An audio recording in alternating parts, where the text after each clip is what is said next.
Al-Manar International Tolerance Convention. Inshallah, we move to the next interesting session of today's program. And we have a panel discussion happening today with the Shuyukh. And I'd like to request Sheikh Saeed Raji, Sheikh Asim Al-Hakim, and Mufti Ismail Menk to kindly come on stage. Bismillah ar-Rahman ar-Rahim. Alhamdulillah Rabbil Alameen wa salatu wa salam ala Rasulih al-Kareem wa ala alihi wa sahbihi ajma'in. Inshallah ta'ala, as we announced, this is a panel discussion, and we have with us Sheikh Asim Al-Hakim, Mufti Ismail Menk, and Sheikh Saeed Raji. In this panel discussion, we intend to, bi-idhnillah, discuss with all of you, or present to all of you, and discuss on the topic which is relating to every one of us in our lives. While we see everyone going through situations, some bad situations, times when you are depressed, times when we do not see hope, and finally we all must realize that there is hope in Allah subhanahu wa ta'ala. And today, inshallah, Shaykh, we have ourselves discussing the topic, hope in Allah subhanahu wa ta'ala. And one of the things I'm sure the audience would like to know is, how do we keep our hope in Allah? And with somebody who's already into that situation where they are depressed, where they are into troubles, where into problems, and they turn to Allah subhanahu wa ta'ala, what kind of hope can we keep in Allah subhanahu wa ta'ala? Shaykh Asim Al-Hakim, if you could start giving us a broader understanding in the hope of Allah. Bismillah ar-Rahman ar-Rahim. Is it working? It is. Alhamdulillahi Rabbil Alameen. وصلى الله وسلم وبارك على المبعوث رحمة للعالمين نبينا محمد وعلى آله وصحبه ومن اهتدى بهديه واستنى بسنته إلى يوم الدين. أما بعد. Allah Azza wa Jal is the creator of the heavens and the earth. Allah Azza wa Jal is the provider for every creature that exists. Allah subhanahu wa ta'ala provides, as I mentioned yesterday in my talk, not only to the humans, Allah provides to the insects, to the animals, to the birds, to the fish. Trillions and trillions of His creation depend entirely on Him Azza wa Jal. Allah has predestined our destiny, what will happen to us 50,000 years before creating the creation. As the Prophet said alayhi salatu wassalam, when Allah created the pen, Allah said to the pen, write. The pen responded, what should I write? Allah said, write everything that will take place until the day of judgment. The Prophet says, alayhi salatu wasalam, this was 50,000 years before creating the creation, the universe. So once you know that everything was predestined, once you know that Allah owns everything, and Allah is not stingy, Allah is the most generous. Once you know that nothing prevents Allah Azza wa Jal from doing what He wills, you raise your concerns and worries only to Him. You ask and beg only Him, not being doubtful but being certain that He will respond to you. The Prophet said alayhi salatu wasalam, Ud'u Allah وأنتم موقنون بالإجابة فإن الله لا يستجيب من قلب غافل له. Ask and supplicate to Allah with a heart filled with certainty, for Allah does not respond to a person that asks him while being neglectful. Therefore, if you have concerns, raise them up with Allah Azza wa Jal and have full trust, dependence and reliance only on Him, and He Azza wa Jal will be as you think of Him. If you think of Him positively, Allah Azza wa Jal would facilitate your affairs. May Allah facilitate all our affairs. Ameen. Ameen. So Shaykh, you mentioned a very important point that Allah subhanahu wa ta'ala is merciful, He is generous. But a lot of times we get this question, then why did Allah put me into this difficult situation if He's so merciful? So Shaykh Mufti Menk, if you could throw some light on this aspect of why would Allah subhanahu wa ta'ala put us into difficulties? Why would somebody get into trouble? Bismillahir Rahmanir Rahim. Alhamdulillah wassalatu wassalamu ala Rasulillah wa ala alihi wa ashabihi ajma'in. The question here is about why would Allah put us into difficulty if He is so merciful? And in order to answer that, I can give you a few examples, because with these examples, we will be able to relate it to our own lives.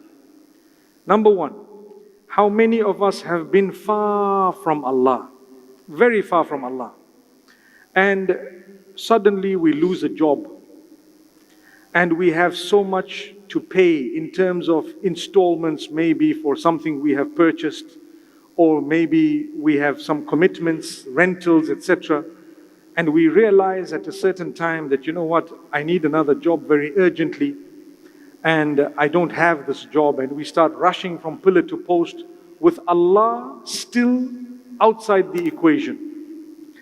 And a time comes when we realize our helplessness, and then we change our lives, we make dua. For the first time in our lives, we actually say, "Oh Allah." Now, all of that was the mercy of Allah. If it took a big problem of losing a job to bring you all the way to come closer to Allah and to call out to Him for the first time, wasn't it worth it? So now you call out to Allah and you still don't get the job and you still have difficulty. You have to have hope in Allah. You will now start perhaps praying 5 times a day when you didn't pray 5 times a day, because this problem gave you the opportunity to consider yourself and where you are standing. You are starting to say, maybe something is wrong, perhaps something is wrong. You know, let me try and correct myself. People have a bad habit, they give up the bad habit. People have addictions, they give up the addictions and they come back to Allah. I know of people, myself included, sometimes we get up for tahajjud when there is a problem and we are crying to Allah, "Oh Allah, help us through this day, help us through this issue." So yes, tahajjud, and that is the early morning prayer, the pre-fajr prayer, it is not compulsory. But wasn't it the mercy of the Almighty that put you into the problem and did not solve the problem until you tasted the sweetness of your salah and until you tasted the sweetness of the connection with Allah, and then He decided to grant ease after 20 years of suffering. I know of a couple who didn't have children for 14 years and they cried and sometimes they went through so much of difficulty.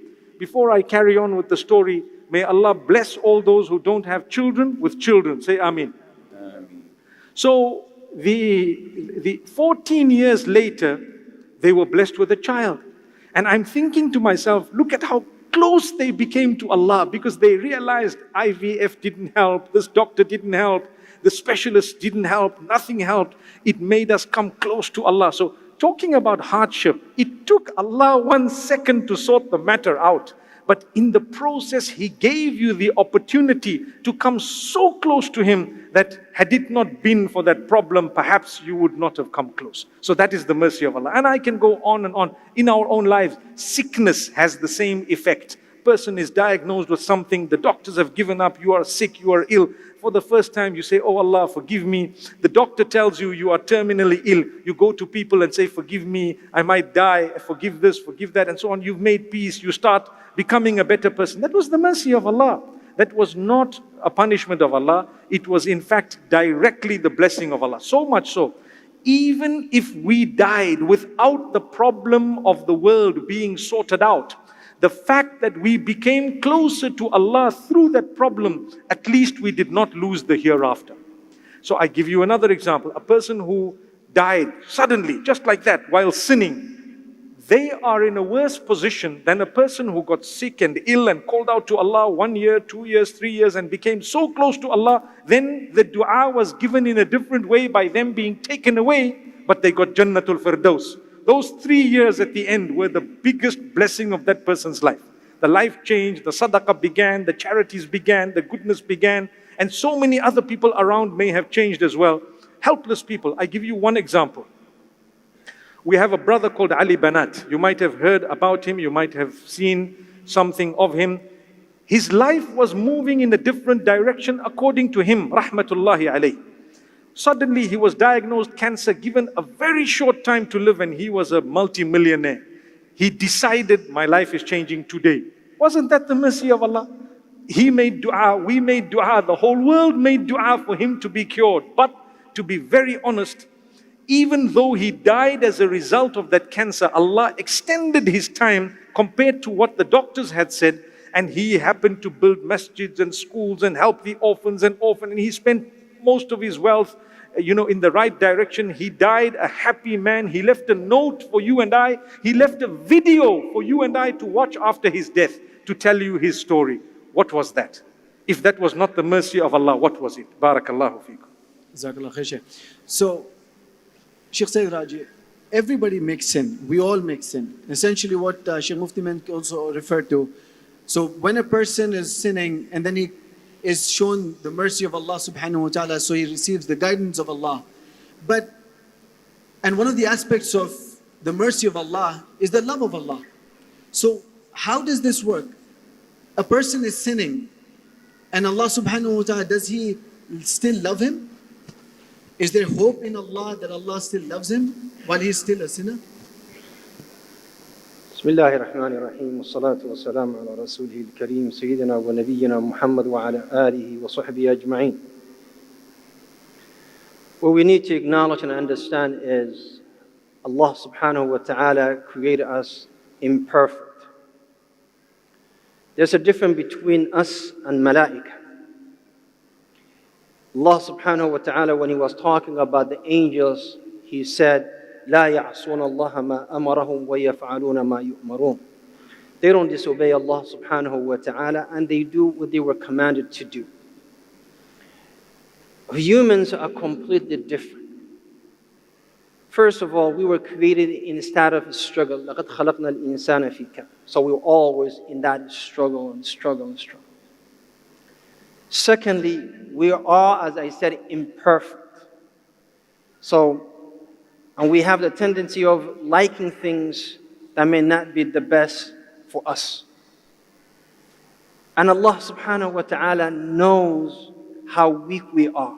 He knows our nature. He knows that we have that tendency of doing things that may lead us away from the way of Allah subhanahu wa ta'ala. And out of His mercy, no matter how many times we sin, no matter how many times we make mistakes, Allah subhanahu wa ta'ala always welcomes us, always wants us back. And that's why hadith في صحيح البخاري ومسلم ومسند حديث في صحيح البخاري من حديث أبي هريرة في مسند أحمد النبي صلى الله عليه وسلم, he mentioned, وَإِنْ أَتَانِي يَمْشِي, if my servant walks towards me, I will come running towards him. And this is a servant that was committing a sins with iyadu billah, or a servant that was returning to Allah subhanahu wa ta'ala. So to answer your questions, yes. Even though we commit sins, even though we do ma'asiyah, even though we disobey Allah subhanahu wa ta'ala, even though we have all those shortcomings, Allah still loves us subhanahu wa ta'ala. And that is from the blessings of Allah.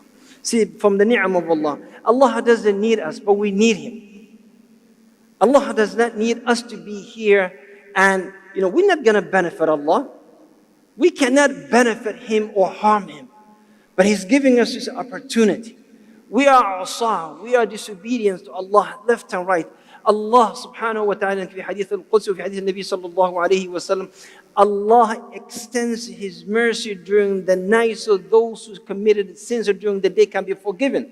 And He extends His hand and His mercy during the daytimes for those who committed sins during the nighttime to be forgiven. To be forgiven. And you remember hadith al-Nabi sallallahu alayhi wa sallam, when He stated, if you would not commit sins, Allah would have wiped you from the face of earth and bring someone who will commit sins and yet ask for forgiveness. And yet ask for forgiveness. So when we forgive and we show dhil, we show humility, we show humbleness, and we go back and we sit, we put our knees down on the floor, our forehead on the ground, and we say, Ya Allah, la malja'a lana illa mink. We have no other way but to come back to Ya Allah. I express my weakness, I express my humbleness. Accept me, Allah would accept you.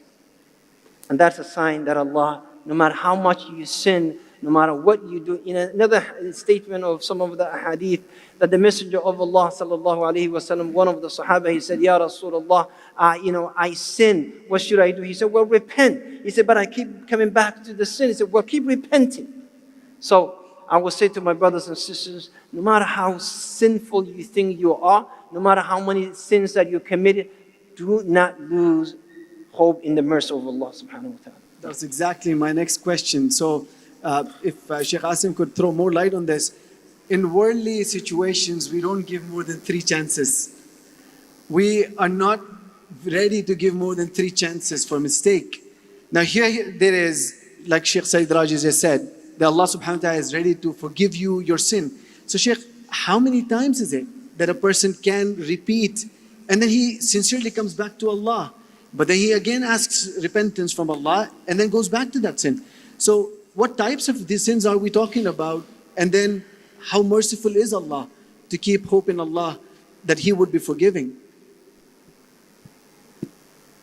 Allah Azza wa Jal, one of His beautiful names and attributes is Ar-Rahman, Ar-Rahim. And one of His attributes is mercy. And the mercy of Allah, which is His attribute, some scholars say that it is specifically devoted to the believers, while Ar-Rahman encompasses all, believers and disbelievers. And Allah's Rahmah, which is created other than His attribute, is divided into 100 divisions. Only one was placed on earth. So Allah Azza wa Jal has stored 99 divisions of rahmah, of mercy, for the day of judgment. So what you see on earth, where a mother has mercy on her child, this is 1 out of 100. The mercy that we see around us, whether it is spread between us humans or among the animals or among the beasts, this is 1 out of 100. No matter how many times you sin, Allah will forgive you. But it is not logical to only look at Allah's mercy while neglecting that Allah is severe in punishment. The messengers of Allah Azza wa Jal were sent with the balance. And the balance is that mubashireen, giving glad tidings, wa mundhireen, and warners. So it is important to have this balance, because as the scholars say, without love, fear, and hope, your aqeedah, your belief in Allah would not be intact. They say that love of Allah is like the head of a bird. If you take the head off, there's no life. And likewise, if you do not love Allah, there is no Islam, no Iman, nothing. And hope and fear of Allah are like the wings of a bird. If there is something wrong, if there's a defect, then the bird would not fly well. So as we have hope in Allah and His mercy, we at the same time have to fear Allah Azza wa Jal. Otherwise, you'll be playing with fire. Those who claim to love Allah and have hope in His mercy, if they keep on sinning while acknowledging that they are going to sin tomorrow and the day after, and they have no problem with that, then your repentance is not accepted. The scholars say that there are 5 conditions for repentance. Among them is remorse. So yes, if I drink intoxicants, it's haram, it's a major sin. I am bound to hell. But if I'm remorseful afterwards, ask Allah for forgiveness and repent to Allah, Allah will forgive it. No matter how many times you do it. Mankind, by nature, we are weak. We are vulnerable. If we walk, we'll stumble and fall. This is a well-known fact. But the problem is when you have it premeditated. So you do the sin and you claim that, oh Allah forgive me, but seriously? No. I'm planning to do it again. But forgive me, I'm remorseful. Tomorrow, the day after. This is unacceptable. Allah forgives those who come to Him with remorse, with repentance, with a sad heart. And this is why the woman, Al-Ghamidiyya or Al-Juhaniyya, and they're all from Al-Azd, so it's the same tribe. She came to the Prophet ﷺ and said, O Prophet of Allah, purify me, for I have committed adultery. The Prophet ﷺ looked the other way so that he would not, as if he's not seeing her. She said, do you want to do with me like you did with Ma'iz?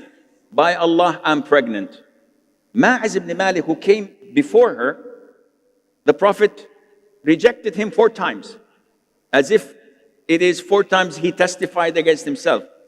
When the Prophet saw that the woman was pregnant, he said, okay, go. Once you give birth, come back. 8 months, 9 months, she came back with a child. She could have fled, she could have run away, and no one would ask. But she came because she had this remorse that was killing her. She said, O Prophet of Allah, I have given birth, purify me. He said, go and suckle your child. The child is dependent on your milk. Go and come back afterwards. She left and came back a year or 2 later with the child holding a piece of bread in his hand, meaning that he's now independent. He does not need his mother's milk. Still, all this time, she was remorseful. Compare apple to apple. Is this how we feel? If this is the case, I assure you, and I give you my stamp, I assure you Allah will forgive you. But if you deal with Allah differently, be careful. And this is the biggest problem Muslims face nowadays. When they treat Allah as their peer. Why does Allah do this to me? Why doesn't Allah Azza wa Jal answer my dua? Why does Allah have calamities upon me? Who are you to question Allah? You're a slave, you're a servant, you're nothing. Once you acknowledge that you are nothing and that Allah is your Lord, He's your master, He does whatever He wills, and all what you can do is submit and accept. Only then you will find the taste of the sweetness of Iman. And Allah knows best. Jazakallah khair, Shaykh. So one of the things we keep trying to maintain in our lives is with the mercy, with the hope of Allah, that the blessings come to us. Sheikh Mufti Menk, a lot of times we have a lot of ni'mah with us, a lot of blessings from Allah. Like Allah says, وَإِن تَعُدُّوا نِعْمَةَ اللَّهِ لَا تُحْصُوهَا. And if you were to enumerate the blessings of Allah, you would never be able to. So Shaykh, what would be those actions that a person can do so they keep high hope in Allah and retain these blessings or attract those blessings from Allah subhanahu wa ta'ala?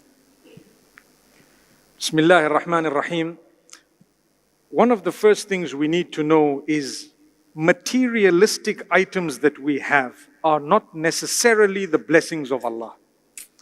The blessings of Allah is when Allah has bestowed something upon you that brings you closer to Him. That is the blessing of Allah. So if Allah has given you millions, but that took you away from Allah, it is not a blessing. It could be a form of a punishment of Allah. And the Quran, Allah subhanahu wa ta'ala even says that there's people, when Allah wants to punish them, He first opens the door of everything for them. When they forget Allah completely, then He punishes them. فَلَمَّا نَسُوا مَا ذُكِّرُوا بِهِ فَتَحْنَا عَلَيْهِمْ أَبْوَابَ كُلِّ شَيْءٍ حَتَّى إِذَا فَرِحُوا بِمَا أُوتُوا أَخَذْنَاهُمْ بَغْتَةً فَإِذَا هُمْ مُبْلِسُونَ. They were confused because Allah says, when they forgot Allah, then Allah opened the doors for them. What doors? The doors of all these materialistic things that would make them happy and indulge.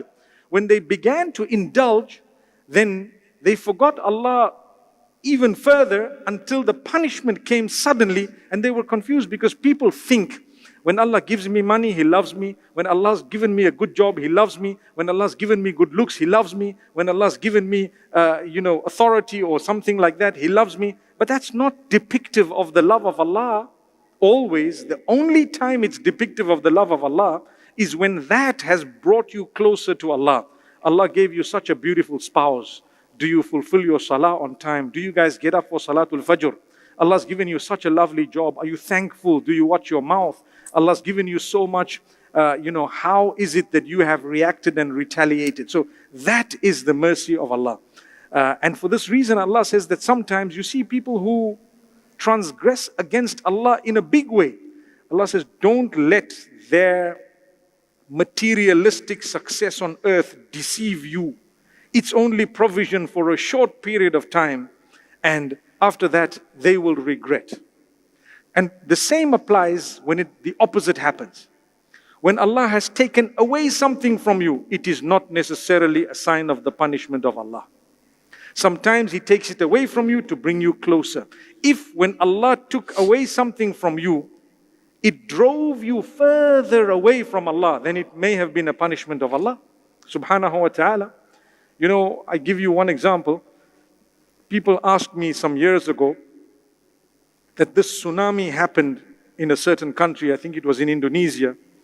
And surely this was the destruction of Allah because of their deeds. They deserved it and so on. And I stopped them immediately. I said, hang on.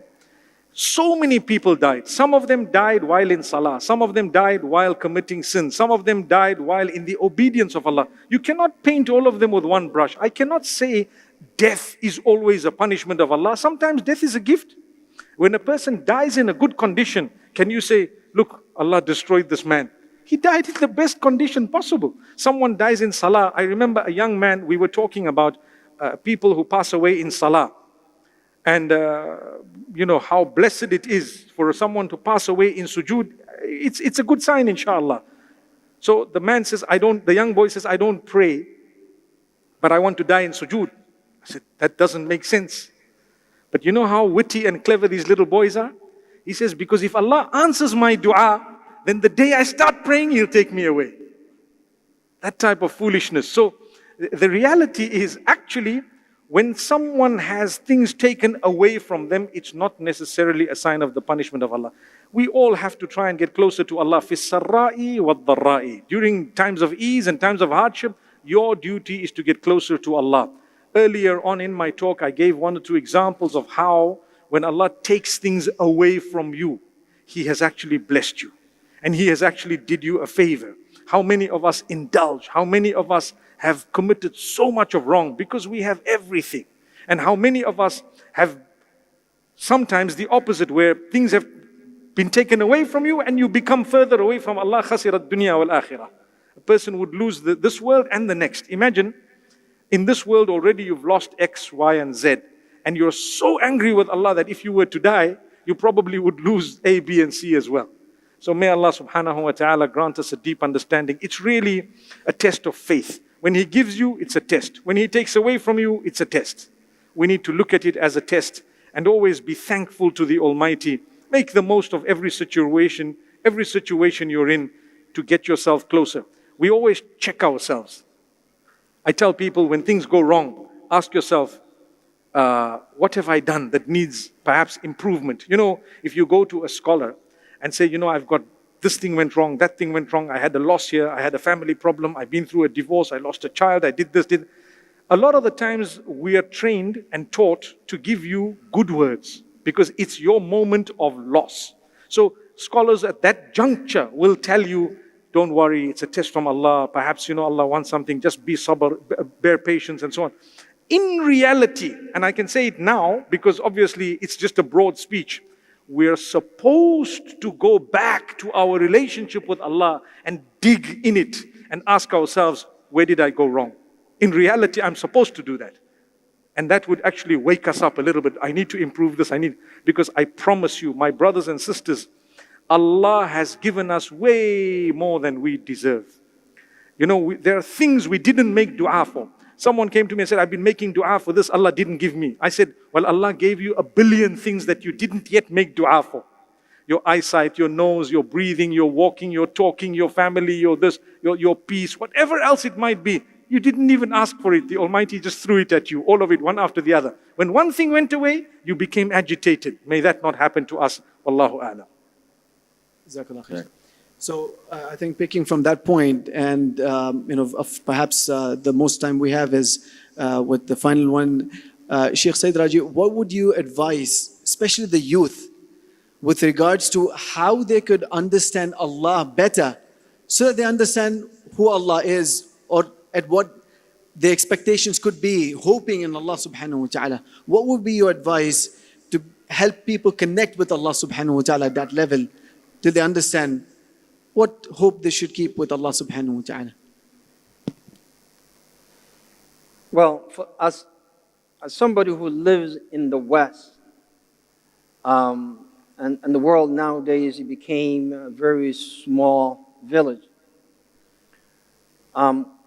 What we notice that young people, when we say this is Islamically is not allowed, and this is Islamically is allowed, and this is the in between the two, they think Allah subhanahu wa ta'ala is depriving them the joy of this life.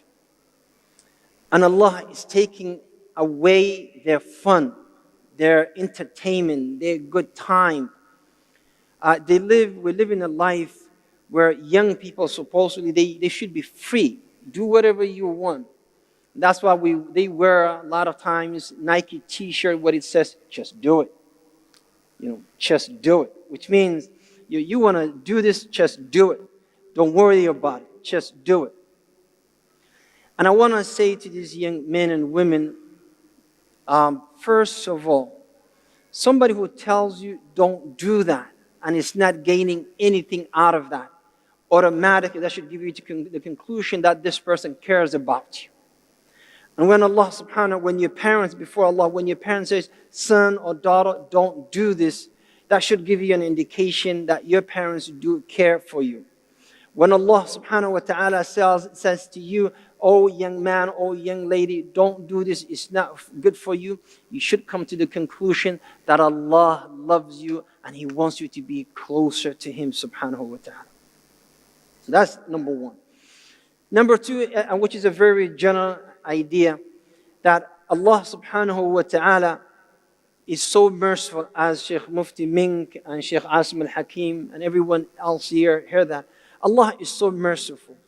And the purpose of the legislation that Allah subhanahu wa ta'ala brings forth is for us to be closer to Him and for us to go that path that will lead to ultimate success, which is a paradise bi-idnihi subhanahu wa ta'ala.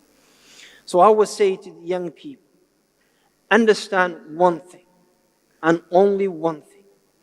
When Allah subhanahu wa ta'ala chose you and brought you forth from offspring of a family, Muslim family, that means you were already chosen and you were already from the best of the best. And Allah favor you over a lot of other people. So be grateful for that, bi'idnihi subhanahu wa ta'ala. In return, what you need to do as a young man, understand the pressure that you're in, the struggle that you're in, the way that you're striving. It is only good for you. And that's why Nabi sallallahu alayhi wasallam, he praised the youth and the younger generation and their struggle. At the time of Sahaba of Nabi sallallahu alayhi wasallam, Rasulullah always used to keep closer to young Sahaba to him sallallahu alayhi wasallam. We ask Allah subhanahu wa ta'ala to make us among those who hear the best of this statement and follow the best of it. Wallahu a'la wa a'lam. Jazakumullahu khairan. I hope that everybody has, inshallah, benefited with this. I'm afraid that's all the time we have for this panel discussion. There is another panel discussion happening tomorrow, inshallah ta'ala. We request all of you to, inshallah, join us again tomorrow. And by that time, we will, inshallah, next proceed to the next part of the schedule. Wa jazakumullahu khairan, shuyukh. And may Allah subhanahu wa ta'ala bless all of you. Barakallahu feekum.